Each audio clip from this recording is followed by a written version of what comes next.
మలి ముఖ్యమంత్రి యనమల రేవంతాల సారు మస్తు బాధపడ్డాడట. ఎందుకంటారా ఈ నుండి బాగా బాధపడ్డాడట రేవంత్ రెడ్డి. నేను హౌలా అన్న బాధపడ్డాడట. నేను అడుగుతున్నా ఒక్కటి, ఏంటి సారు మీరు అడిగేది అడుగుండ్రి. తెలంగాణ ముఖ్యమంత్రి వయ్యుండి జై తెలంగాణ అనకపోతే నేనేమనాలి? మరి ఏం పేరుతో పిలవాలి? తెలంగాణ ముఖ్యమంత్రి వయ్యుండి తెలంగాణ రాష్ట్రాన్ని ప్రతిరోజు కించపరిస్తే నేనేమని పిలవాలి? తెలంగాణ ముఖ్యమంత్రి వయ్యుండి తెలంగాణ రాష్ట్రాన్ని దివాలా తీసిన రాష్ట్రం అంటే ఏమనాలి?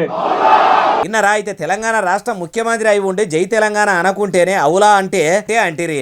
ఆయన కూడా అంత పెద్ద అవార్డుల మీటింగ్లా జై తెలంగాణ అనేది ఉండే. అది సరిగాని కేటీఆర్ సారు రాష్ట్రము వచ్చినాక ఏలుబడిలకు వచ్చిన మీ అయ్య కేసీఆర్ సార్ కూడా తెలంగాణ ప్రజలకు ఇచ్చిన హామీలు అమలు చేయకుండానే నడమల నాగలిడిచినట్టు చేసిండు కదా. మీ బాబును ఏమనమంటావు? తెలంగాణకు కావలి కుక్క లెక్క ఉంటారని అన్న కేసీఆర్ సారు ఉండలేడు కాబట్టి ఏమనమంటావు? దళితుడిని ముఖ్యమంత్రిని చేస్తా అని చేయలేదు ఏమనమంటావు? KG2 PG ఉచిత నిర్బంధ విద్య అన్నాడు, అమలు చేయనందుకు ఏమనమంటావు? బంగారు తెలంగాణ అన్నాడు, చేసిండా? చేయలేదు కదా ఏమనమంటావు? ఆ ముచ్చట కూడా మీరే చెప్పుర్రి సార్ అంటుర్రు. ఏముచ్చటిన్నోళ్ళు.